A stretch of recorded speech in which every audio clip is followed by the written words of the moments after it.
गुरु ब्रह्मा गुरु विष्णु गुरुदेवो महेश्वर गुरु साक्षात् परब्रह्म तस्मै श्री गुरुवे नमः।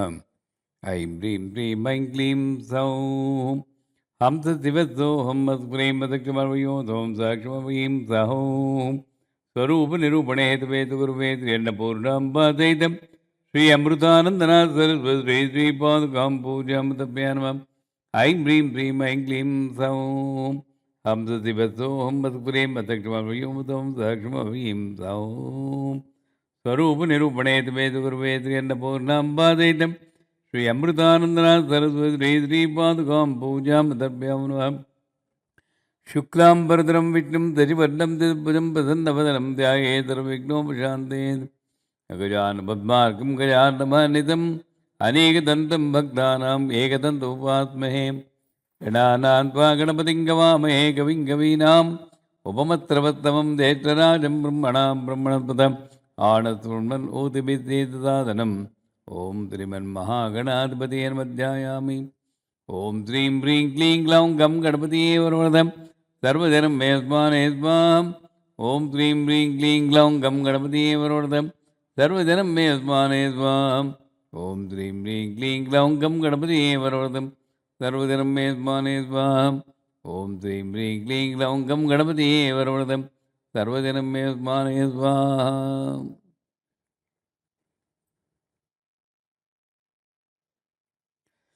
దక్షిణామూర్తి స్తోత్రం. ఆది గురువైనటువంటి దక్షిణామూర్తి పరమేశ్వరుడే, పరమేశ్వరుని యొక్క స్వరూపమే దక్షిణామూర్తి.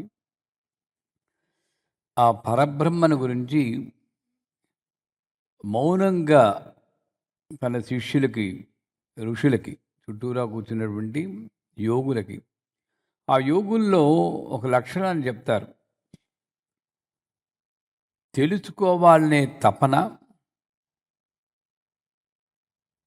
నిర్మలమైన బుద్ధి రెండూ కలవారు.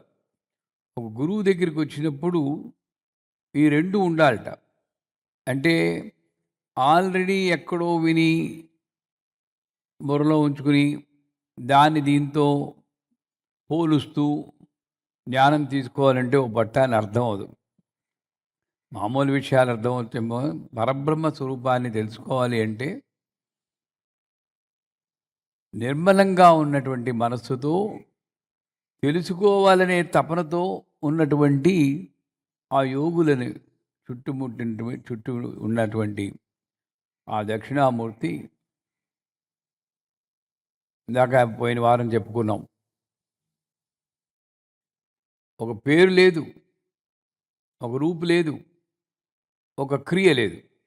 ఇది చేస్తాడు, ఇది మాత్రమే చేస్తాడు అని చెప్పేది లేదు. అటువంటి వాడిని గురించి ఏమని చెప్తాడు? నామవాచకం చేత కానీ, క్రియావాచకం చేత కానీ, కర్తవాచకం చేత కానీ, రూపవాచకం చేత కానీ లోబన్నటువంటి పరబ్రహ్మ స్వరూపాన్ని వర్ణించడానికి మౌనం ఒక్కటే అన్నాడు. అనుకుని మౌనంగా ఉంటేనే ఆ మౌనంలోండి వచ్చినటువంటి వాక్యాలే ఈ యొక్క దక్షిణామూర్తి స్తోత్రంలో శంకరాచార్య వారు రాస్తున్నారు. చిద్ఘనాయ మహేశాయ వటమూల నివాసినే సచ్చిదానందరూపాయ దక్షిణామూర్తే నమః. మనకందరికీ ఘనంగా ఉంటుంది. ఏమిటి? బుద్ధి. ప్రతి నిమిషము, ప్రతి సెకండు ఆలోచిస్తూ ఉంటుంది బుద్ధి. ప్రపంచాన్ని విశ్లేషిస్తూ దీన్ని నేను ఎలాగా లోబర్చుకోవాలి, ట్యాకిల్ చేయాలి అని తపన పడుతూ ప్రపంచాన్ని స్వాధీనపరుచుకోవడానికి ఉన్నటువంటిది బుద్ధి ఘనం. కానీ ఈయన చిద్ఘనాయ, అంతఃకరణం ఘనంగా ఉంది. పరమేశ్వరుడు స్వరూపం, ఆయనకి అంతఃకరణం ఏంటి, బుద్ధి ఏంటి, తేడా లేదు. కానీ చిత్తము ఘనముగా ఉన్నటువంటి, అంటే చిత్తములో ఉన్నది ఎవరు? పరమాత్మ. పరమాత్మ ఘనంగా ఉన్నటువంటి, పరమాత్మ పరిపూర్ణ స్వరూపంలో ఉన్నటువంటి ఒక రూపమే దక్షిణామూర్తి. చిద్ఘనాయ మహేశాయ, మహి ఈశాయ. మహి అంటే జగత్తు. తాను సృష్టించిన జగత్తు మీద తనకు కాకపోతే ఇంకెవరికి అధికారం ఉంటుంది అనువంద చిత్తము ఘనంగా ఉంది. అంటే పరమాత్మ యొక్క స్వరూపం ఘనంగా, పరమాత్మ తత్వం ఘనంగా ఉన్నటువంటి ఆ యొక్క దక్షిణామూర్తి మహేశాయ, ప్రపంచానికి ఈశుడు. పోయిన వారం కూడా ఈశ శబ్దానికి అర్థం చెప్పుకున్నాం. మంగళకారకుడు, అధిష్టానం అంటే ఒక అధికారం ఉన్నవాడు ఈశుడు. నా ఈశుడు అంటారు. పూర్వకాలంలో భర్తని ఈశుడు అంటాడు. అంటే నన్ను రక్షించేవాడు, నా మీద అధికారం ఉన్నవాడని భార్య భావించేడే. ఇప్పుడు పోయే అనుకోండి. మహేశాయం, వటమూల నివాసినే. వటం అంటే ఏమిటి? మర్రి చెట్టు. చెట్టు అది ఇక్కడ వటం అంటే మర్రి చెట్టు అని అర్థం చేసుకుంటాం. ఆ మర్రి చెట్టు పోయిన వారం చెప్పుకున్నాం. మర్రి చెట్టు వేళ్ళు బ్రహ్మ, కాండము విష్ణువు, కొమ్మలు శివుడు. బ్రహ్మ విష్ణు మహేశ్వర స్వరూపమైనటువంటి మర్రి చెట్టు వేళ్ల దగ్గర ఉన్నాడు. వటమూల నివాసులే అంటే క్రియేటివిటీ. ఇక్కడ 3 గుణాలు చెప్తున్నాడు. గుణానికి అతీతమైనటువంటి పరబ్రహ్మతత్వానికి గుణాలు చెప్తున్నాడు. ఏమిటి? చిద్ఘనాయ, చిత్తము ఘనకాగలవాడు. అంటే నేను పరమేశ్వరులా అయిపోవాలి, నేను నాలో దైవత్వం పెంపొందించుకోవాలన్న వాళ్ళకి చాలా సూత్రం ఏమిటంటే చిత్తము ఘనముగా చేసుకోండి. మహేశాయ అంటే ఆయన జగత్తుకు ఈశ్వరయ్యాడు. నేను నా శరీరానికి ఈశ్వరవ్వాలి. మహీ నాకు మహీం తర్పయామి, మహీపతిం తర్పయామి అని గణపతి తర్పణాలు నేర్చుకున్నాం. మహీం అంటే అక్కడ ఏమిటి పెట్టుకున్నాం? మహీం నా దేహము, నా దేహం మీద అధికారం. దేహాన్ని వశపరుచుకోవాలి, దేహానికి లోబడకూడదు. అది ఒకటి. వటమూల నివాసనే, బ్రహ్మ ఉండేటటువంటి స్థానము వటమూలం అన్నాడు. అంటే అక్కడ క్రియేటివిటీ చెప్తున్నాడు. నేను వచ్చినందుకు ఏదో ఒకటి సృష్టించాలి. అహం బ్రహ్మాత్మి అని మహావాక్యాలు చెప్పడం కాదు, సృష్టించాలి కొత్తదిగా. ఒక కొత్త సిస్టమ్ కానీ, కొత్త వరవడి కానీ, కొత్త స్తోత్రం కానీ, కొత్త గీతం కానీ, కొత్త భావం కానీ, కొత్త విశ్లేషణ కానీ శంకరాచార్య వారు చేసినట్టు అలాగ చేయడానికి తాపత్రయపడాలి. ఇది ఉత్తమ సాధన. ఎవరో చెప్పింది శ్లోకాలు పట్టు ఏదో పూజలు చేయడం మామూలు సాధన. కానీ కొత్తగా ఇప్పటి నుండి ప్రయత్నించండి. పరమాత్మ యొక్క అనుగ్రహం వల్ల తప్పకుండా మనకి వస్తుంది. ఆ వటమూల నివాసినే, ఆ దక్షిణామూర్తిని స్తుతిస్తే ఈ క్రియేటివిటీ వస్తుంది. అటువంటి ఇంకొక గుణం చెప్తున్నాను. సత్ చిత్ ఆనంద రూపాయ. ఆయన సత్తు అంటే నిజమైనది, మార్పులు ఎంది, సత్యమైనది, మార్పులేంది, స్థిరమైనది సత్తు. చిత్తు, ప్రపంచం మారుతూ ఉన్నా సరే తను మారకుండా స్థిరంగా ఉన్నటువంటి చిత్తము అంటే స్థిర చిత్తము, దృఢ చిత్తము అంటారు. అంతఃకరణ. ఆనందం అంటే కారణం లేనటువంటి ఆనందం, దేనితో సంబంధం లేనటువంటి ఆనందం. చిదానందం, సదానందం, బ్రహ్మానందం, ఆత్మానందం, ఇవన్నీ కూడా ఈ ఆనంద స్వరూపాన్ని. సచ్చిదానంద రూపాయ, అటువంటి సత్తు చిత్తు ఆనంద స్వరూపుడైనటువంటి దక్షిణామూర్తే నమో నమః. అటువంటి దక్షిణామూర్తికి నేను నమస్కరిస్తున్నాను. ఎవరా దక్షిణామూర్తి? చిద్ఘనాయ మహేశాయ. అర్థం తెలుసుకుంటే శ్లోకాలు కడతా వచ్చేస్తాయి. పూర్వకాలంలో వల్లి వేసేవారు ఇలాగే. అర్థం తెలుసుకుంటే శ్లోకాలు వచ్చేస్తుంది, మర్చిపోరు. చిద్ఘనాయ చెప్పండి, మహేశాయ చూడకుండా చెప్పాలి. వటమూల నివాసినే సచ్చితానంద రూపాయ దక్షిణామూర్తే నమః. అటువంటి దక్షిణామూర్తికి నేను నమస్కారం చేస్తున్నాను. మళ్ళీ చెప్తున్నారు. ఈశ్వరో గురురాత్మేతి మూర్తి భేద విభాగినే వ్యోమవ్యాప్త దేహాయ దక్షిణామూర్తే నమః. ఈశ్వరో, ఈశాని ఇందాక చెప్పారు, నన్ను పాలించేవాడు. ఎలా పాలిస్తున్నాడు? గురురాత్మేతి మూర్తి భేద విభాగినే. గురువు వేరు, పరమేశ్వరు వేరు, ఆత్మ వేరు. ఈ భేదాన్ని కలిగించేవాడు, తొలగించేవాడు కూడా ఆయనే. కలిగించేవాడు, తొలగించి, అందుకే మాయాకల్పితని, మాయాకల్పిత దేశ కలనా విచిత్ర వైత్రీకృతం అని రెండో శ్లోకంలో వస్తుంది. మాయాకల్పిత దేశకాల కలనా అని అంటే ఏంటి? మాయని కల్పించేవాడు తనే, ఆశ్రయిస్తే పోగొట్టేవాడు తనే. ఇది ఒక జగన్నాటకం ఆయనకి అని. అందువల్ల ఈశ్వరో గురురాత్మేది మూర్తి భేద విభాగనే. ఎలా ఉంది ఆయన స్వరూపం?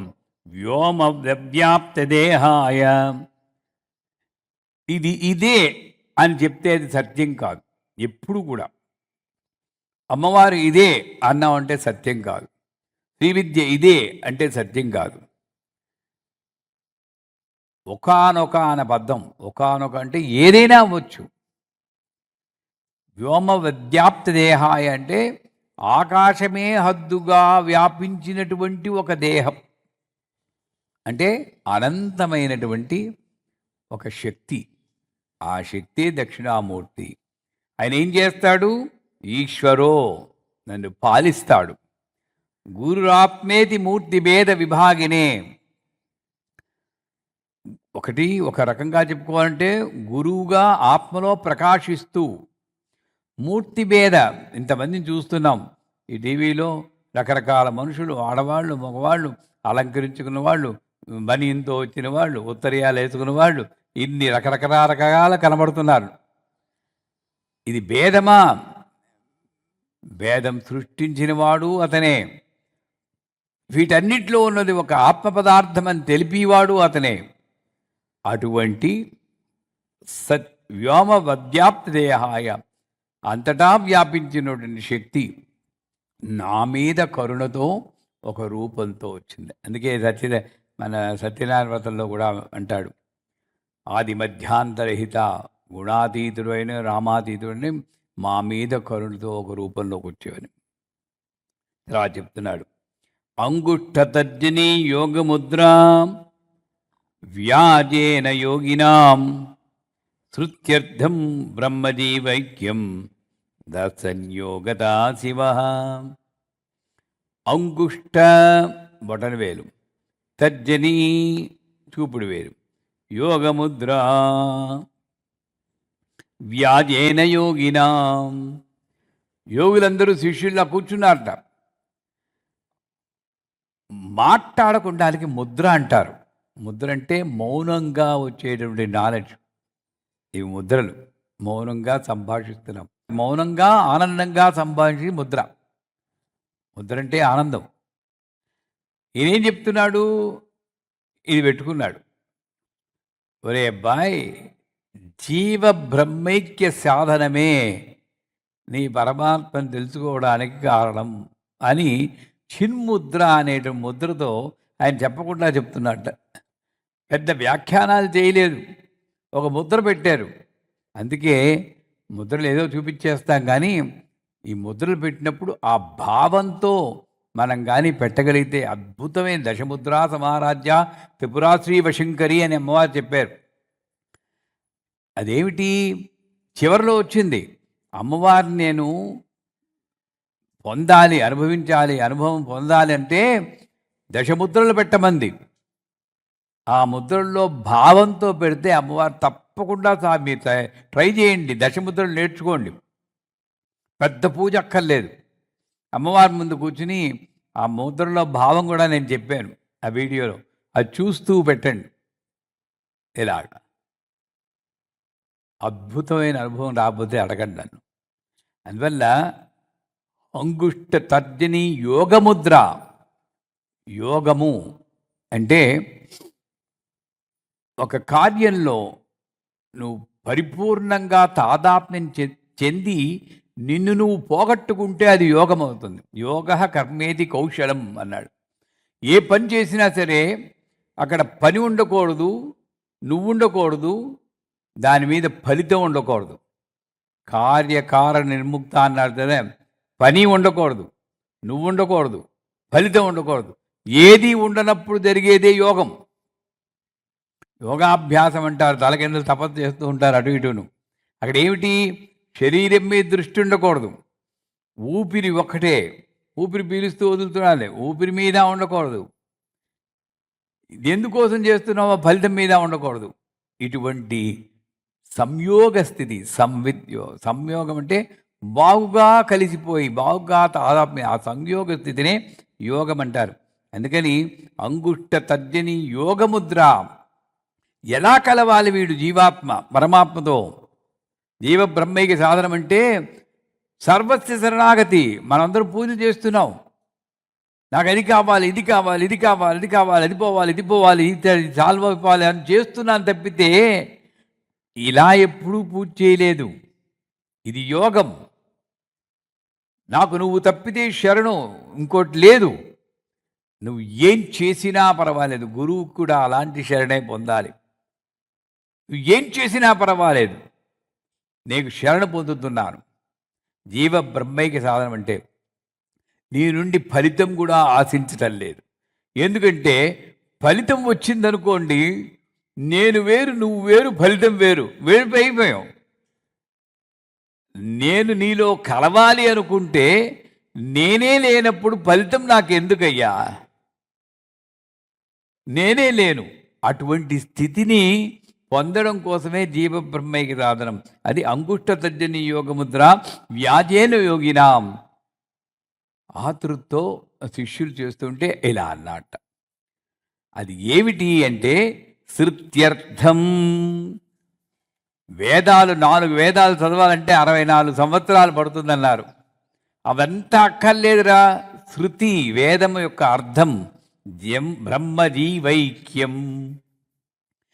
ఎవరు ఏం చెప్పినా సరే, నేను వేరు, ప్రపంచం వేరు, భగవంతుడు వేరు, నేను చూస్తున్నది వేరు, నేను వేరు అనుకునేదాన్ని అధిగమించి చూస్తున్న దాంట్లో రతిం తర్పయామి, రతిపతిం తర్పయామి. గణపతి తర్పణాలు. ఈ రతిప్రియ, రతిరూప రక్షాకరి, రతిప్రియ, ఈ రతి ఆవిడికి ఇష్టం.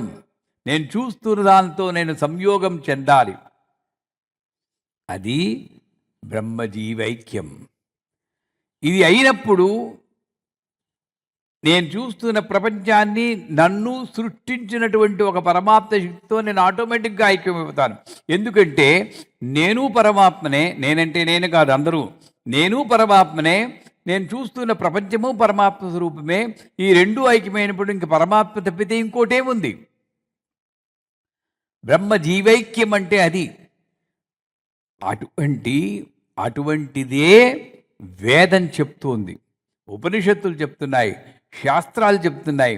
ఏ శాస్త్రము ఏ వేదము కూడా నువ్వు వేరుగా ఉండి ఇలా పూజలు చేస్తూ కూర్చోమని చెప్పదు. ఇది ఒక సాధన మాత్రమే, లక్ష్యం కాదు. ఇది అండర్లైన్ చేసుకోవాలి. ఇది ఒక సాధన మార్గమే కానీ లక్ష్యము కాదు. లక్ష్యము బ్రహ్మజీవైక్యం. దానికి మొదటి సోపానము నేను చూస్తున్న ప్రపంచంతో నేను తాదాత్మ్యం చెందడమే. చెప్పడం సులభమే, పాటించడం అన్నది ఇంకో జన్మెత్తేంతటువంటి సాధన చేయాలట. శృత్యర్థం బ్రహ్మజీవైక్యం దర్శన్యోగతా శివ. సాక్షాత్తు శివుడు స్వరూపమే. అందువల్లే ఆయన ఒక్క ముద్రలో చెప్పగలిగాడు,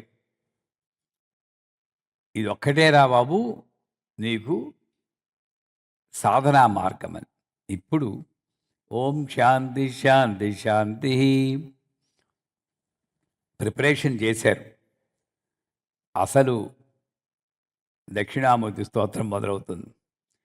విశ్వం దర్పణ దృశ్యమాన నగరీ తుల్యం నిజాంతర్గతం పశ్యన్నాత్మని మాయయా బహిరోభూతం యథా నిద్రయా యత్సాక్షాత్కురుతే ప్రబోధ సమయే స్వాత్మానవే ద్వయం తస్మై శ్రీ గురుమూర్తే నమః. ఇదం శ్రీ దక్షిణామూర్తే. ఇది నీకు అర్థం తెలుసుకోవడానికి నేను ఒక 3 రోజులు చదివాను. అర్థం నిజం చెప్తాను, బుర్రకి అర్థం అవ్వాలంటే 3 రోజులు కుస్తీ పట్టే ఏదో కాస్త అర్థమైందేమో అని అనిపిస్తోంది. ఎందుకంటే అంత కాంప్లికేటెడ్ థియరీ చెప్తున్నాడు. ఏదో మంచి మంచి కథలు ఉంటే మనకి ప్రవచనం చాలా బాగుంటుంది. అలా చెప్తే మీకు అది అలానే అర్థమయ్యేది కాదు. ఒక డ్రై సబ్జెక్ట్ మొదలెడుతున్నారు. విశ్వం దర్పణ దృశ్యమాన నగరీ తుల్యం. నేను చూస్తున్న ప్రపంచం ఎలా కనబడుతుంది?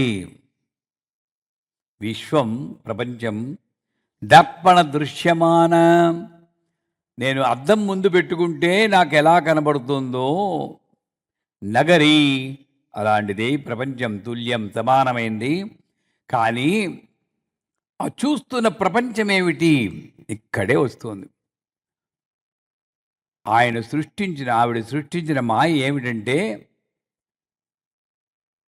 ఆవిడే ఈ స్వరూపంగా వచ్చి, ఆవిడే ఈ ప్రపంచ రూపంలో వచ్చి, ఈ ప్రపంచం వేరు నువ్వు వేరు అనే మాయని ఆవిడే కల్పించి, ఆవిడ్ని శరణ పొందితే ఈ మాయ తీసేసి మళ్ళీ మొత్తం అంతా ఈక్వల్ అయిపోతుందని చెప్తుంది. ఇది ఒక నాటకం. అంటే నాకు కనబడే ప్రపంచం ఏమిటి, ఎలా ఉంది అంటే, ఒక దర్పణంలో, ఒక అద్దంలో నేను ఒక మంచి దృశ్యాన్ని చూస్తున్నట్టుంది. అంటే జలపాతాలు ఉన్నాయి, కొండలు ఉన్నాయి, పులులు ఉన్నాయి, అన్నీ ఉన్నాయి. నేనేం చేస్తున్నాను? నేను చూసి ప్రపంచం నిజమని నమ్ముతున్నాను. అందుకే అద్వైతవాదులు జగన్మిథ్య అంటారు. ఇది పెద్ద సబ్జెక్టు. జగన్మిథ్య అంటే ఎలా కనబడేది మిథ్య అని ఎలా అంటావు? ఇప్పుడు మీరు అందరూ ఉన్నారండి. నేను చెప్తే గౌతమరాజు గారు ఇలా పక్క వాళ్ళు ముట్టుకుని ఇది ముట్టుకుంటున్నాను కదా, ఇది మిథ్య ఎలా అయిందంటారు. అక్కడే అర్థం కానుంది. నేను చూస్తున్నాను ప్రపంచం, దానిలో నేను అద్దంలో చేయి పెడితే నాకు జలపాతం తగలదు, కొండలు ఉండవు. కానీ ఈ ప్రపంచం ఎక్కడి నుండి వచ్చిందంటే నిజాంతర్గతం. నా లోపల ఉన్నదే నాకు బయట కనబడుతుంది. ఇది ఫస్ట్ లైన్. విశ్వం దర్పణ దృశ్యమాన నగరీతుల్యం నిజాంతర్గతం. నేను చూస్తున్న ప్రపంచం నా లోపలే ఉంది. మీరు చూడండి, రామకృష్ణ పరమహంస ప్రపంచాన్ని చూశాడు, రమణ మహర్షి ప్రపంచాన్ని చూశాడు, శంకరాచార్య వారు ప్రపంచాన్ని చూశాడు. మరి మనము ప్రపంచాన్ని చూసాం. అదే ప్రపంచమేనా? మనకెందుకు అలా కనబడటం లేదండి? ఒకసారి ఆలోచించండి. మనకెందుకు వాళ్ళలా ఎందుకు కనబడటం లేదు? నా లోపల ఏముందో అదే కనబడుతోంది, వాళ్ళ లోపల ఏముందో అదే కనబడింది వాళ్ళకి. అందువల్లే వాళ్ళు మహానుభావులేదు. వాళ్ళ లోపల ఏముంది అంటే తర్వాత చెప్తారు, ముందే చెప్పేస్తున్నాను. ఇది దర్పణము, ఈ దృశ్యం కనబడ్డ వరకే దర్పణంలో దృశ్యం ఉంటుంది, అవునా?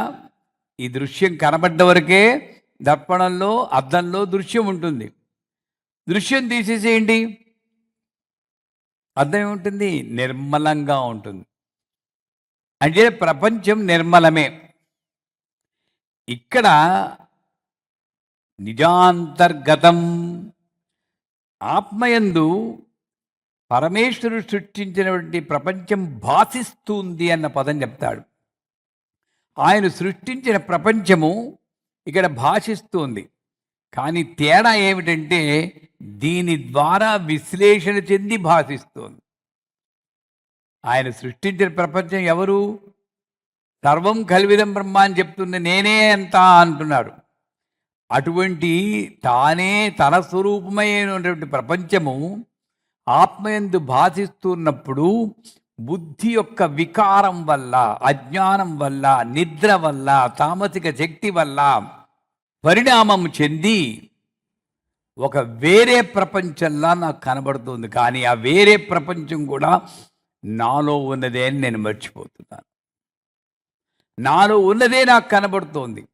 ఇక్కడ తీసేస్తే ఇది స్వచ్ఛమే, అది స్వచ్ఛమే, అది స్వచ్ఛమే. స్వచ్ఛం తప్పితే ఇంకోటి లేదు. కానీ ఈ మధ్యలో ఉన్న ప్రపంచం విశ్వం దర్పణ దృశ్యమాన నగరీ తుల్యం నిజాంతర్గతం. నేను ఎలాగా, నాకు ఒకడు మంచిగా కనబడచ్చు, నీకు అదే వాడు చెడ్డగా కనబడచ్చు. నాకు వాడు చెడ్డగా కనబడచ్చు, నీకు వాడు మంచిగా కనబడతాడు. ఎక్కడొచ్చింది భేదం? వాడు మంచా చెడా? ఏమీ లేదు. వాడు ఒక జీవి. ఈ మంచి చెడు అన్నది నేను సృష్టించుకున్నది. అంచేత ఇది చాలా గొప్ప శ్లోకం. దీని అర్థం కూడా మీరు వీలుంటే అర్థం చదివి చదివి చదివి చదివి ఓ నెల రోజులు చదవండి, అది డైజెస్ట్ చేసుకోండి. కొంతైనా మనం ప్రాక్టీస్ చేయడానికి వీలు. విశ్వం దర్పణ దృశ్యమాన నగరీతుల్యం నిజాంతర్గతం. అంచేత నేను చూస్తున్న ప్రపంచము నేనే. నేను మాడ్యూల్ 1లో కూడా చెప్తాను, ఎవరిలోనైనా కోపం చూస్తుంటే అది నా కోపమే, ఎవరిలోనైనా జడ్డితనం చూస్తుంటే అది నా జడ్డితనమే. నేను తప్పితే ఇంకోటి లేదు, నేనే సత్యం. ఇదంటే అహంకారంగా ఉండాలి. నేనే సత్యం, నేనే కనబడుతున్నాను ప్రపంచంలో. ఇక నాకు వేరే ఉంది, నిజాంతర్గతం. ఇది తీసేసినప్పుడు ఉన్నది స్వచ్ఛమే. దీన్నే 2 పదాలు వేదాంతంలో చెప్తారు. సుక్తి ముక్తికా భ్రమ, రజుసర్ప భ్రాంతి. ఒక ముత్యపు చిప్పలో నీళ్లు ఉన్నప్పుడు దూరం నుంచి చూస్తే ముత్యంగా కనబడుతుంది. నిజంగా అది ముత్యమా? కాదు. అలాగే రజుసర్ప భ్రాంతి, తాడు పాముగా కనబడి అమ్మో అంటూ ఉంటాం చాలాసార్లు, అవునా? ఏదో ఆ జాతరలో ఉన్నప్పుడు. ఇది 3 విధాలుగా కనబడుతుంది. ఒకటి, అసలు ఏమీ కనబడలేదు అనుకోండి, గొడవే లేదు. అది నీరుగా కనబడి తాడుగా కనబడితే గొడవే లేదు. పరిణామం చెంది, ఎందువల్ల పరిణామం చెందింది? నా బుద్ధి యొక్క అజ్ఞానము చేత పరిణామము చెంది తాడు పాముగా మారి, సుక్తి ముక్తిగా మారి, ముత్యపు చిప్పగా మారి, ముక్తిగా మారి నాకు ఎలాగ భ్రమలో పడేస్తుందో అలాగా ఈ ప్రపంచము నా ముందు కనబడి నేను వేరు, ప్రపంచం వేరన్న భ్రాంతికి లోబడి ఈ ప్రపంచం ద్వారా లేని సుఖ దుఃఖాలు పొందుతున్నాడు జీవుడు. ఇది సత్యం. ప్రపంచం ద్వారా ప్రపంచం ద్వారా లేని సుఖ దుఃఖాలు పొందుతున్నాడు. బుర్ర వేడెక్కిందా ఇప్పటికి కొంచెం అందరికీను? ఇదే సబ్జెక్టు. లేని ప్రపంచం ద్వారా లేని సుఖ దుఃఖాలు పొందుతున్నాడు జీవుడు. అది అనుభవిస్తున్నాడు. ఎలాగా? తామసిక ఆనందంలో అనుభవిస్తున్నాడు. అది ఆనందమే ఉంటుంది. తామసిక ఆనందంలో అనుభవిస్తున్నాడు. అందుకే విశ్వం దర్పణ దృశ్యమాన్ నగరీ తుల్యం నిజాంతర్గతం. ఇంకా చెప్పాలంటే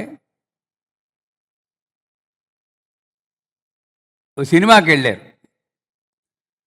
సినిమా మీద ప్రొజెక్షన్లో ప్రొజెక్ట్ చేస్తూ ఉంటాడు.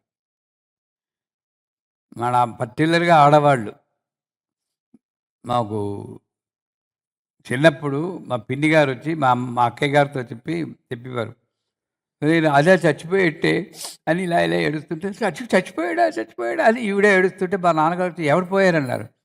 జీవన తరంగాల్లో హీరోట రాజా,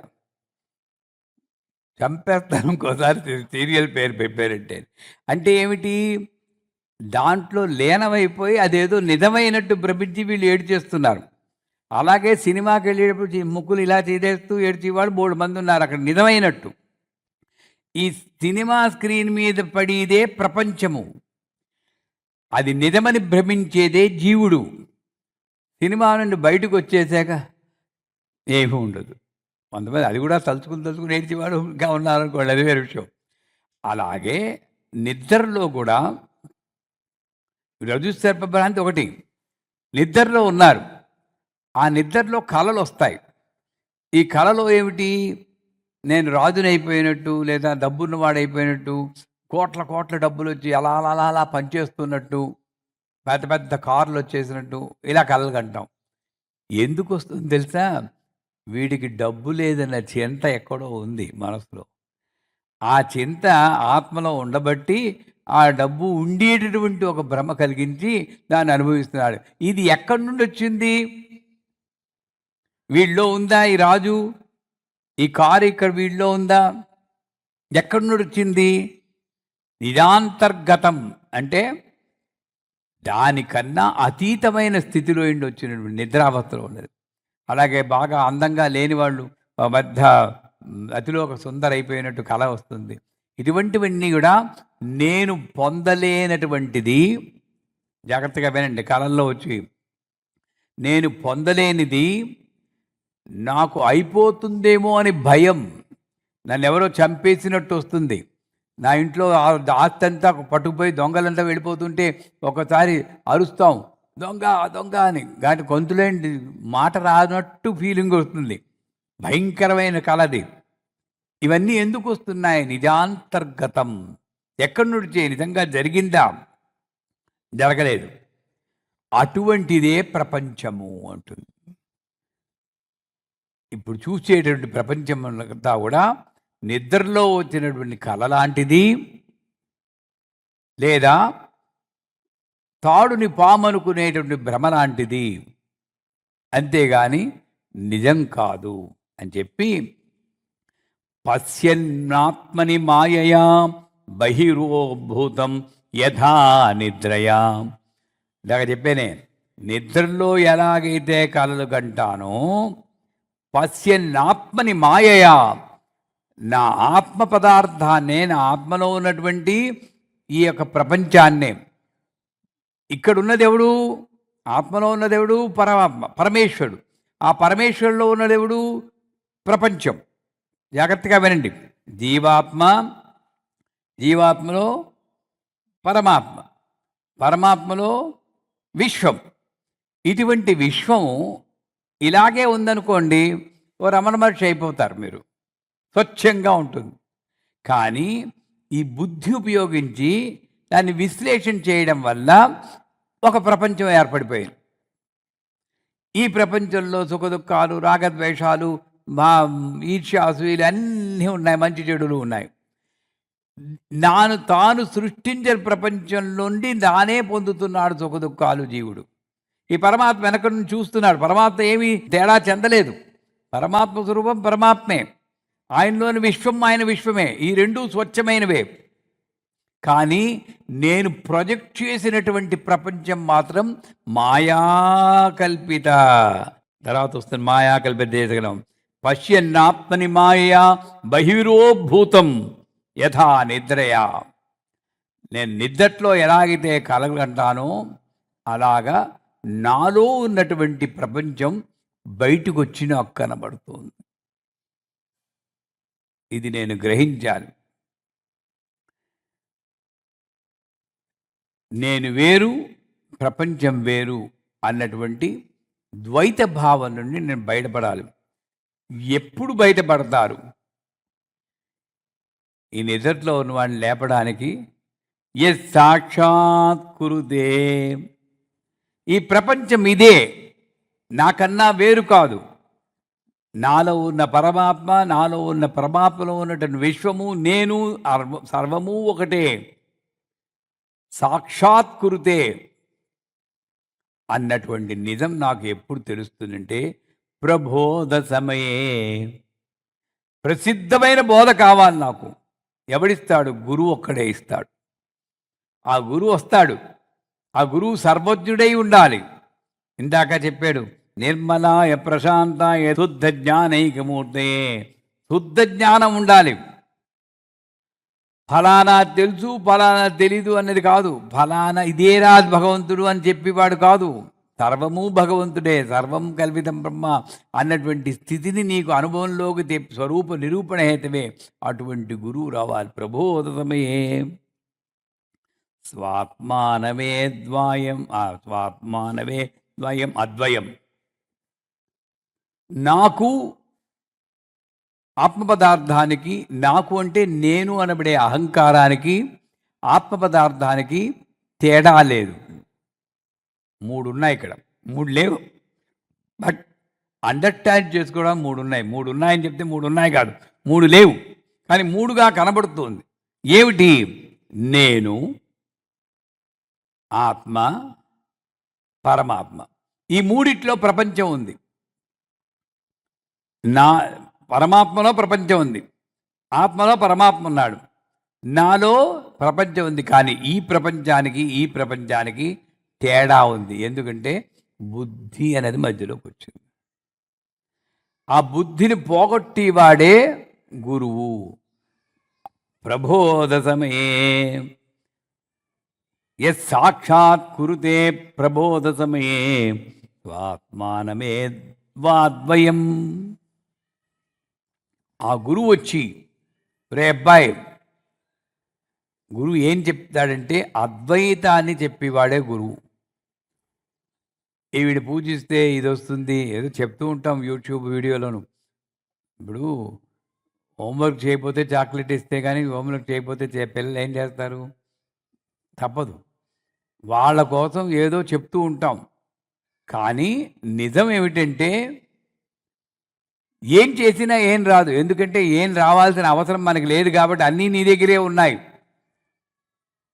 వీడు అన్నీ నీ దగ్గరే ఉన్నాయంటే ఏమిటండి, నాకు ఇది లేదు అది లేదు, ఇన్ని కనబడుతుంటే లోట్లు ఇవన్నీ నీ దగ్గరే ఉన్నాయని ఎలా చెప్తారు అంటారు. అందుకే ప్రబోధ సమయే, బోధ చేసేవాడు గురువు కాడు, ప్రసిద్ధమైన బోధ చేసేవాడు. ప్రసిద్ధమైన బోధ ఏమిటి? నీ దగ్గరే ఉన్నాయి అబ్బాయి అన్నీను, పరమాత్మ నీలోనే ఉన్నాడు, నువ్వు ఏదైతే ప్రపంచం నుండి కోరుకుంటున్నావో అది నీలోనే ఉంది, నువ్వు ఏదైతే సృష్టిస్తున్నావో ప్రపంచం అది నీలోనే ఉంది, నువ్వు తప్పితే ఇంకోటి లేదు అని అద్వయం అన్న పదం ఇచ్చాడు. అద్వైత స్థితికి తీసుకెళ్ళేవాడే ఆ గురువు.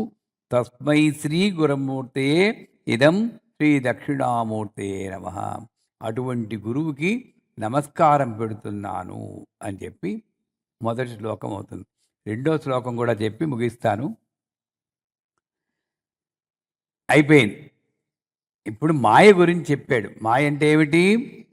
నేను ఒక ప్రపంచాన్ని కల్పించుకుని ఆ ప్రపంచం నాకన్నా వేరని భాషిస్తూ, భార్య నాకన్నా వేరు కాదు, భర్త నాకన్నా వేరు కాదు, పిల్లలు నాకన్నా వేరు కాదు, గురువు నాకన్నా వేరు కాదు,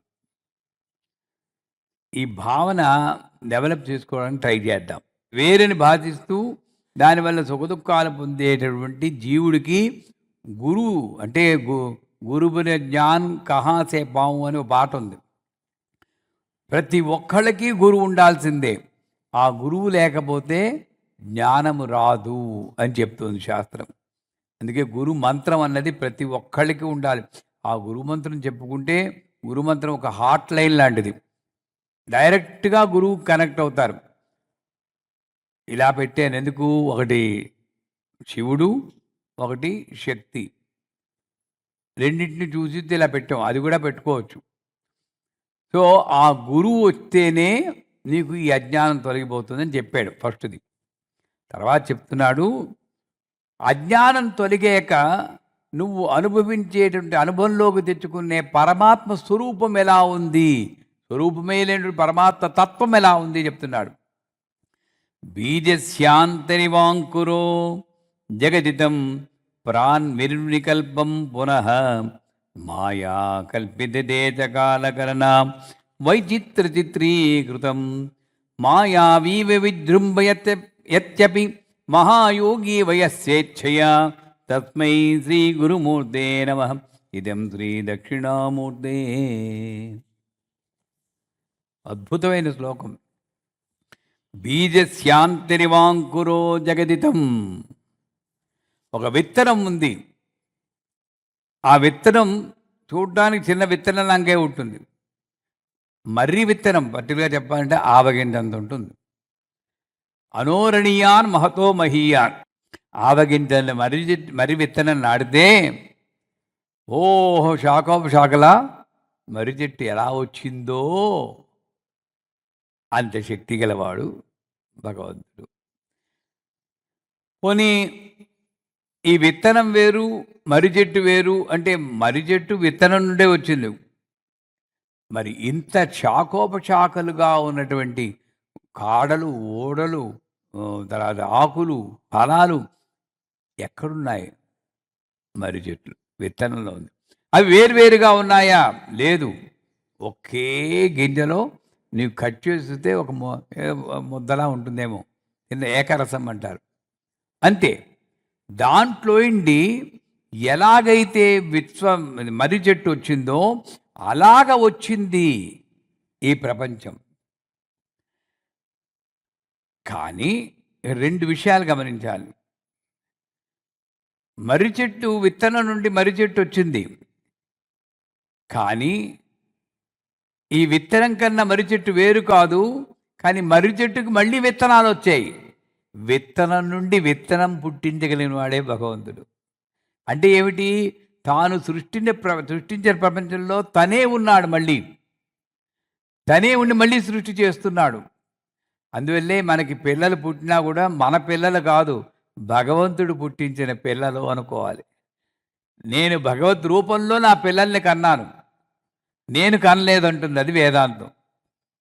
భగవంతుడే ఈ స్పెర్మ్ అనేది విత్తనం అనుకోండి. ఈ స్పెర్మ్ నుండి ఎలాగైతే మర్రి చెట్టు నుండి మర్రి చెట్టు వచ్చిందో, ఈ స్పెర్మ్ నుండి కాళ్ళు, చేతులు, అవయవాలు అన్నీ వచ్చి ఇలా ఆడిస్తూ బొమ్మల్లాగా ఆడిస్తున్నాం మనం. దీని నుండి మళ్ళీ ఒక స్పెర్మ్ పుట్టింది. అలాగే మర్రి చెట్టు విత్తనం నుండి మళ్ళీ చెట్టు ఒక విత్తనం పుట్టింది. ఇలాగ భగవంతుడు అనేక రూపాల్లో దాలుస్తూ ఈ సృష్టిని ఇలాగ కొనసాగిస్తున్నాడు అన్నది అర్థం చేయడం కోసం మర్రి చెట్టు. కానీ మర్రి చెట్టు విత్తనంలో మర్రి చెట్టే వస్తుంది, కానీ వేప చెట్టు రాదు కదా. అంటే ఏమిటి? భగవంతుని యొక్క తత్వం అన్నది ఆ యొక్క విత్తనంలో మూలంలో దాగి ఉంది, అంతకన్నా వేరు రాదు. ఓ రాయిని పాతేమనుకోండి, దాని ఏమైనా చెట్టు ఏమైనా వస్తుందా? రాదు. కానీ విత్తనం పాడితేనే అంటే సారమున్నది. ఆ ఈ రాయిలో కూడా ఉన్నది భగవంతుడే మళ్ళీను. కానీ ఒకటి జడత్వాన్ని చూపిస్తుంది, ఒకటి చైతన్యాన్ని చూపిస్తుంది. జడత్వము నేనే, చైతన్యము నేనే. రాయి వేరు, విత్తనం వేరు అనుకున్నాడు, మళ్ళీ పడిపోయావు మాయలో. ఆ రాయి ఆయనే, విత్తనము ఆయనే, మర్రి చెట్టు ఆయనే. బీజస్యాంతరివాంకురో జగతిదం ప్రాంగ్ నిర్వికల్పం. ప్రాక్ నిర్వికల్పం, ఎప్పుడూ ముందుగా ఉన్నాడు ఆయన. ఎలా ఉన్నాడు? నిర్వికల్పం, వికల్పాలు, సంకల్ప వికల్పాలు లేనివాడు. వికల్పం, నిర్వికల్పం అంటే ఏంటి? కర్త కర్మ క్రియ లేనివాడు. ఇది చేయాలి అనుకున్నవాడు కాదు. తర్వాత లైన్లో చెప్తాడు ఎలా సృష్టి జరిగింది అని. ఇది చేయాలి అనుకోలేదు ఆయన. ఏదైనా చేయాలంటే ఏదో ఒక ఐటెం, రా మెటీరియల్ ఏం లేదు ఆయనకి, అలా వచ్చేసింది అంతే. అంటే ప్రాన్ నిర్వికల్పం. బీజస్యాంతరి వాంకురో జగదిదం. ఈ యొక్క జగత్తు ఎటువంటిదంటే, ఒక విత్తనం నుండి మర్రి చెట్టు, విత్తనం నుండి మర్రి చెట్టు ఎలా వచ్చిందో అలా ఉద్భవించినటువంటి జగత్తు నిర్వికల్పం. వికల్పాలు ఏమీ లేనటువంటి పరమాత్మ చేత సృష్టించబడినటువంటి జగత్తు. ఆ పరమాత్మ అలా ఉంటే పునః అలా ఉన్న పరమాత్మకి మళ్ళీ ఏం జరిగింది? మాయా కల్పిత దేశకాల కన్నా వైచిత్య చిత్రీకృతం. మాయా కల్పిత. మాయ అంటే మనం అందరూ ఏదో చెడ్డ పదం అనుకుంటాం. మాయ అంటే ఈశ్వరుని ఆవహించినటువంటి, ఈశ్వరుని ఆశ్రయించినటువంటి ఒక సృష్టి చేసేటటువంటి ఒక శక్తియే మాయ. మాయా కల్పిత అంటే అటువంటి నిర్వికల్ప ఈశ్వరుడు. జాగ్రత్తగా వినండి, ఎలా ఉన్నాడు ఈశ్వరుడు? బీజశాంతరి వాంకురో. ఒక మర్రి చెట్టు విత్తనంలో మర్రి చెట్టు ఎలా దాక్కునుందో జగదితం, అలా దాక్కుని ఎలా ఉన్నాడు? నిర్వికల్పం, సంకల్ప వికల్పాలు లేనటువంటి వాడు. ఎప్పుడున్నాడు? పూర్వ ప్రాక్ నిర్వికల్పం. అన్నిటికన్నా అనాది నిధన, అన్నిటికన్నా ముందున్నవాడు పునః మాయయా, ఆయన్ని ఆశ్రయించినటువంటి మాయ చేత కల్పించబడిన దేశ కాల కలన, టైం అండ్ స్పేస్ ఆయన కల్పించాడు. ఏమిటి? టైం కల్పించాడు. అంతకుముందు టైం లేకుండా ఊహించండి అసలు ప్రపంచం ఎలా ఉంటుందో. భూతం లేదు, భవిష్యత్తు లేదు, వర్తమానం లేదు. అంటే ఏమిటిది? ఊహకు అందనటువంటిది. భూత భవిష్యత్ వర్తమాన కాలాలు లేనటువంటి ఒక స్థితి ఏదైనా ఉంటే అది ఆయన స్థితి అన్నాడు. దేశం ఇదేమిటి? కాంచీపురం. కాంచీపురం హైదరాబాదు కాదు, హైదరాబాదు కాశీ కాదు. ఇది నా బుద్ధి. కానీ కాంచీపురానికి హైదరాబాద్కి కలనా సంబంధాలు ఏర్పరిచాడు. ఒక దాంట్లో మోక్షపురి అన్నాడు, ఒక దాంట్లో భోగపురి అన్నాడు. ఇలా అన్ని రకరకాల సంబంధాలు పెట్టేసి దేశకాల కలన, టైము భూతంలో ఒక అనుభవిస్తున్నాడు, వర్తమానంలో ఒక అనుభవిస్తున్నాడు, భవిష్యత్తులో ఒక భయం ఇస్తున్నాడు, ఆశ ఇస్తున్నాడు. ఆశ ఉన్నవాడు ఉన్నాడు, భయం ఉన్నవాడు ఉన్నాడు. అవునా కాదా? కాలాల వల్ల మనకి అనుభవాలు వస్తున్నాయి. కాలమే లేదనుకోండి, కోమాలో ఉన్నవాడిలా ఉంటాం మనం. దేశమే లేదనుకోండి, ఎడారిలో ఉన్నవాడిలా ఉంటాం. ఎడారి అంతా చూస్తే ఎడారిలా ఉంటుంది, ఏముండదు. ఎడారి అంతా చూస్తే ఎడారిలా ఉంటుంది, ఏముండదు. దేశకాల కలన ఎంత గొప్పగా సృష్టించాడు. మాయా కల్పిత దేశకాల కలన. అటువంటి శక్తి ఉన్నటువంటి ఆ యొక్క మరిచెట్టు విత్తనంలో దాగినటువంటి ఆ శక్తి, నిర్వికల్పంగా ఉన్న శక్తి పునః మాయయా కల్పిత దేశకాల కలన, దానిని ఆవరించినటువంటి ఆశ్రయించినటువంటి మాయ చేత. మాయ అంటే మళ్ళీ చెడ్డ పదం కాదు, సృష్టి చేసేటువంటి ఒక చిత్రీకృతం విచిత్రమైనటువంటి సృష్టి చేసేటువంటి ఒక శక్తినే మాయ అన్నాడు అక్కడ. అది దేశకాలకరణ చిత్రీకృతం. వైచిత్రం అందరినీ ఒక్కలాగే సృష్టించాడు అనుకోండి, ఎంత బోరు కొడుతుందండి అసలు. అన్ని ఫేసులు ఒకటే అనుకోండి, ఇలా ఊహిద్దాం పోను. అన్ని ఫేసులు ఒకలే, అందరూ ఒకలాగే ఆలోచిస్తున్నాడు, అందరూ ఒకే జీవన శైలిలో ఉన్నారు. చచ్చిపోతాం మనం, ఉండలేము, ఒక్క క్షణం ఉండలేము. వైచిత్ర చిత్రీకృతం. రకరకాల మనుషులు, రకరకాల భావాలు, రకరకాల జీవులు, రకరకాల ప్రదేశాలు. ఇన్నిస్తేనే జీవి నిలబడింది. కేవలం ఊపిరితో నిలబడింది కాదు. ఊపిరి మాత్రమే నీకు ఇచ్చి ఒక గదిలో బంధిస్తే నువ్వు ఉండలేవు. నీకు వెరైటీ కావాలి, మనుషులు కావాలి, దేశం కావాలి. అంత వైచిత్ర చిత్రీకృతం. ఇప్పుడు ఇలా అనుకున్నవాడు అనొచ్చు, ఏమండి మరి హిమాలయాల్లో కూర్చొని తపస్సు చేసుకుంటున్నాడు కదా అని. అతనికి కూడా ఒక వైచిత్ర చిత్రీకృతం ఉంది. మోక్షాన్ని గురించి ఆలోచిస్తుంటాడు. మోక్షంలో ఒక తెలియని ఆనందాన్ని, చిత్రమైన ఆనందాన్ని పొందుతుంటాడు. అతని లోకం వేరు, మన లోకం వేరు. రెండు లోకాలు ఉన్నది పరమాత్మే. ఇందులో ఉన్నది మాయాస్వరూపం, అందులో ఉన్నది జ్ఞానస్వరూపం, అంతే తేడా. అంచేత మాయా కల్పిత దేశకాల కలన వైచిత్ర చిత్రీకృతం. ఆయన సృష్టి చేయాలి అనుకున్నాడు ఒక మాయ చేత.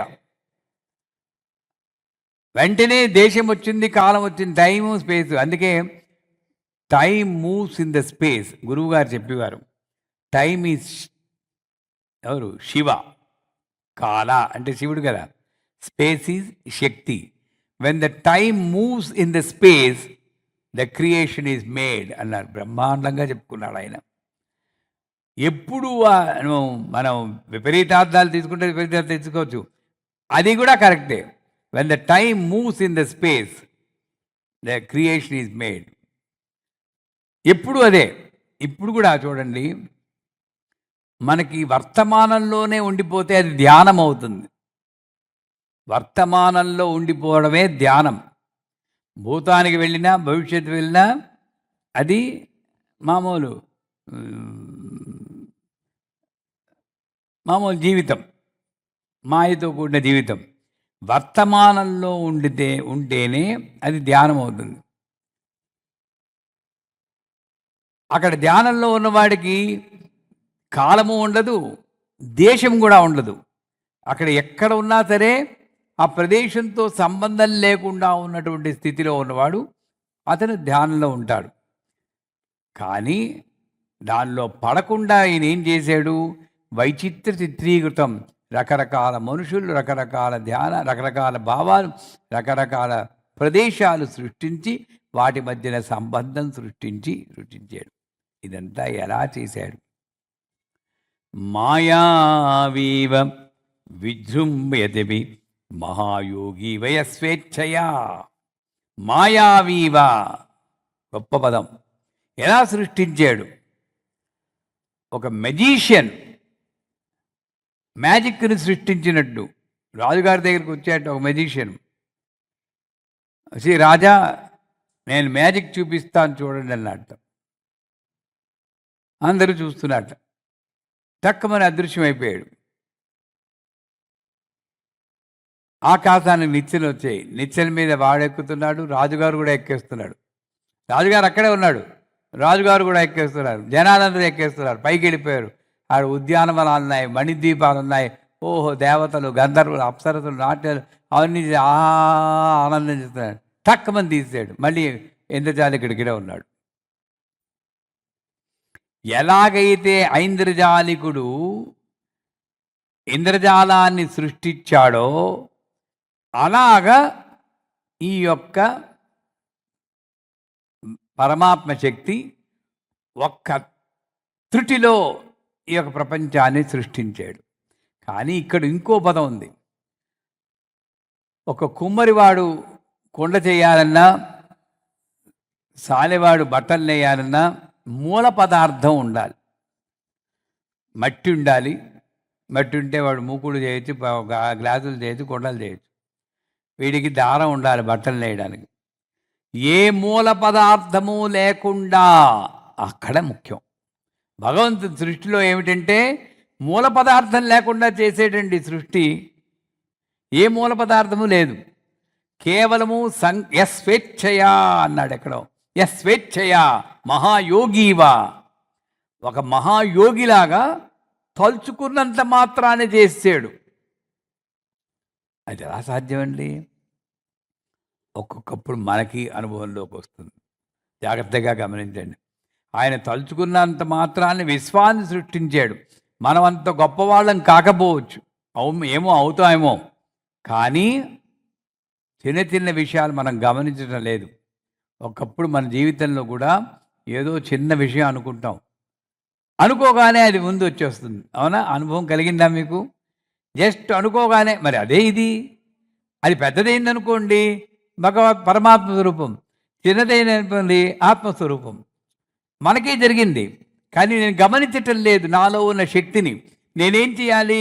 నాలో ఉన్నటువంటి పరమాత్మ శక్తిని నేను గమనించి దాన్ని వృద్ధి చేసుకుంటే పోగా పోగా పోగా పోగా నువ్వు అనుకున్నవన్నీ నువ్వు చేసేస్తూ ఉంటావు. ఇది సత్యము.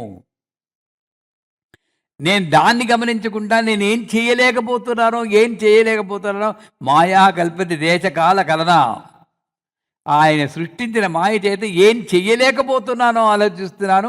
ఆ చెయ్యలేకపోయిన దాన్ని బాధించ కోసం ఏదో చేయాలి, మళ్ళీ కర్మలు చేస్తున్నాను, ఇలా తిరుగుతున్నాను. ఇక్కడ ఉన్నటువంటి ఆ చిన్న పదార్థమైన పరమాత్మ యొక్క శక్తిని, నాలో ఉన్న శక్తిని నేను గమనించలేకపోతున్నాను. గమనిస్తున్నారా? అన్నీ నాలోనే ఉన్నాయి. ఈ చిన్న చిన్న విషయాలని గమనించకపోవడం వల్ల అటు వెళ్ళిపోతున్నాను, ఇటు వెళ్ళిపోవట్లేదు, ఇటు రావట్లేదు. అంచేత ఎలా తెస్తున్నాడంటే ఒక ఇంద్రజాలికుడు ప్రపంచాన్ని సృష్టించినట్లు. ఇంద్రజాలికుడు అంటే మరి రెండు విషయాలు గమనించాలి. ఇంద్రజాలికుడు తన శక్తి చేతదా కృతి చేయడం నిజమాది. అందుకే శంకరాచార్యులు జగన్మిథ్య అన్నాడు. మరి కనబడుతుంది కదా, కనబడుతున్న దాన్ని నేను ఎలా మిథ్య అంటాను? కనబడుతున్నది ఇక్కడ ఉన్నందువల్ల అక్కడ కనబడుతుంది. నేను చూస్తున్నాను కదా, అది లేనప్పుడు నేను ఎలా చూస్తున్నాను? ప్రపంచం విశ్వం దర్పణ దృశ్యమాన్ నగరీ తుల్యం అని మొదటి శ్లోకంలో చెప్పుకున్నాం. మరి చూస్తున్నాను కదా, చూస్తున్నప్పుడు అది లేని ఎలా చెప్పగలను? ఇక్కడ నువ్వు చూస్తున్నది కరెక్టే, కానీ అద్దమే అది అని భ్రమిస్తున్నావు. అద్దంలో ప్రపంచాన్ని చూస్తున్నావు. జాగ్రత్తగా వినండి. అద్దంలో ప్రపంచాన్ని చూస్తున్నావు, కానీ ప్రపంచమే అద్దమే ప్రపంచం అనుకుంటున్నావు. ప్రపంచాన్ని తీసేయి, అద్దం నిర్మలం. ఆత్మలో ప్రపంచం భాషిస్తుంది. నేను ప్రపంచమే ఆత్మ అనుకుంటున్నాను. ప్రపంచాన్ని తీసేయి, ఆత్మ నిర్మలం. ఇది నిర్మలమే, అది నిర్మలమే. ఈ మధ్య ఉన్న ప్రపంచమే నువ్వు సృష్టించుకున్నది. కానీ నువ్వు సృష్టించుకున్న ప్రపంచాన్ని చూస్తూ నిర్మలమైనటువంటి నీ యొక్క ఆత్మ పదార్థం మీద దృష్టి నిలిపినప్పుడు ప్రపంచము నిన్ను ఏమీ చెయ్యదు. ఇది ఫస్ట్ శ్లోకంది అర్థం. మళ్ళీ వెనక్కి వెళ్ళాను. నిర్మలమైనటువంటి నీ ఆత్మ పదార్థం మీద ఇది ఒకటి, నిర్మలమైనటువంటి పరమాత్మ మీద నిర్మలాయ ప్రశాంతాయ అన్నాడు. ఎవరి మీదో ఒకరి మీద దృష్టి నిలుపుకుంటూ ఉండాలి. ఈ ప్రపంచాన్ని చూస్తూ ఉండాలి, దృష్టి నిలపకూడదు, అనుభవాలు పొందకూడదు. ఇది సాధన అంటుంది. అది ఉన్నప్పుడు అప్పుడు నువ్వు ఈ ప్రపంచం వల్ల ఏమీ సుఖదుఖాలు అనుభవించవు అంటుంది. అలాగే మాయావీవే విజృంభయత్యపి, అది మామూలుదా? జ్ఞానినాంబు చేత అన్నప్పుడు మామూలుది కాదు. విజృంభయత్యపి, అది దాన్ని తట్టుకోవడం చాలా కష్టం. ఏ ఒక్కళ్ళో మామూలు ఒక తుఫాను, ఇసుక తుఫాన్లో ఇసుక రేణువు ఎలా కొట్టుకుపోతుందో అలాగ మాయలో జీవుడు కొట్టుకుపోతున్నాడు అంటుంది. ఎక్కడో ఒక్క జీవి, రమణ మహర్షి లాంటి వారు, పెద్దవాళ్ళు, శంకరాచార్య వారు, మన గురువు గారు లాంటి వారు, అలాంటి వాళ్ళు ఎక్కడో ఒకళ్ళు సత్యాన్ని తెలుసుకుంటారు. తెలుసుకుని ఇంకేం అక్కర్లేదు అని చెప్పి కూర్చుంటారు నిర్మలంగా, ఏమీ చెయ్యరు. ఆ ఐంద్రజాలికుడు ఎలా క్రియేట్ చేశాడో అలా క్రియేట్ చేసినటువంటి ఈ యొక్క మాయని మహాయోగీవ స్వేచ్ఛయా ఎలా క్రియేట్ చేశాడు? యోగిలా క్రియేట్ చేశాడు. యోగి అన్న పదానికి మళ్ళీ అర్థం తెచ్చుకోవాలి. యోగి ప్రతిఫలాపేక్ష చేసి వాడు యోగి కాదు. ఈ సృష్టించే వదిలేసాడంతే. ఇంకోటి ఏంటంటే, ఒక కుమ్మరివాడు ఒక కొండ చేసాడు అనుకోండి, లేదా సాలివాడు బట్ట చేసాక వాడికి అనవసరం. నువ్వు కట్టుకుంటావో చింపుకుంటావో నీ ఇష్టం. బట్ట కొండ బద్దలు కొట్టుకుంటే నీ ఇష్టం, వాడు వదిలేస్తాడు. కానీ జగత్తును సృష్టించిన ఆ కుమ్మరి వదిలేదు. అలాగ యోగి కాబట్టి వదలలేదు. ప్రతి శాస్త్రంలోనూ ప్రతి గురువు ద్వారాను నేనే నువ్వురా అబ్బాయి, నా మాయలో నేను క్రియేట్ చేశాను, ఆ మాయ కూడా నా వల్ల నా నుండి అలా వచ్చేసిందంటే ఆ మాయ నుండి నువ్వు బయటపడాలి నన్ను ఆశ్రయించి అని సదా జీవుల యొక్క హితాన్ని కోరుకునేవాడు కాబట్టి యోగుడయ్యాడు. అందుకే శాస్త్రాలు వచ్చాయి, అందుకే స్తోత్రాలు వచ్చాయి, అందుకే పూజలు వచ్చాయి, అందుకే తర్పణాలు, హోమాలు ఇవన్నీ వచ్చాయి. ఇవన్నీ చూసుకుని ఇవన్నీ నేర్చుకుంటూ చేసుకుంటూ నేను నువ్వు వేరు కాదు అని స్థితికి రారా అని చెప్తున్నాడు ఆ భగవంతుడు. అది అక్కడ యోగీవ యస్వేచ్ఛయ, స్వ ఇచ్ఛ. ఎవడో చెప్పాడని చేయలేదు, తనంతట తాను స్వేచ్ఛయ. అందుకే విశృంఖల వివిక్తస్థ వీరమాత వీరప్రసవు విశృంఖల అంటుంది. నా ఇష్టం, నా యొక్క స్వేచ్ఛతో చేశాను. ఒక కారణం లేదు, ఒక కోరిక లేదు, ఎవడో చెప్పాడని చేయలేదు, ఏదో ఉపయోగించి చేయలేదు. ఎన్నున్నాయి చూడండి సృష్టిలో. ఏదో మూల పదార్థం ఉపయోగించి చేయలేదు. అందువల్లే అది గొప్ప సృష్టి అయింది, పరమాత్మిక సృష్టి. అటువంటి తస్మై శ్రీ గురుమూర్తియే ఇదం శ్రీ దక్షిణామూర్తియే నమః. అటువంటి గొప్ప సృష్టించేసినటువంటి పరమాత్మ యొక్క స్వరూపం పరమేశ్వరుడికి అభేద స్థితిలో ఉన్నటువంటి దక్షిణామూర్తికి నమస్కారం చేస్తున్నాం. స్వస్తి.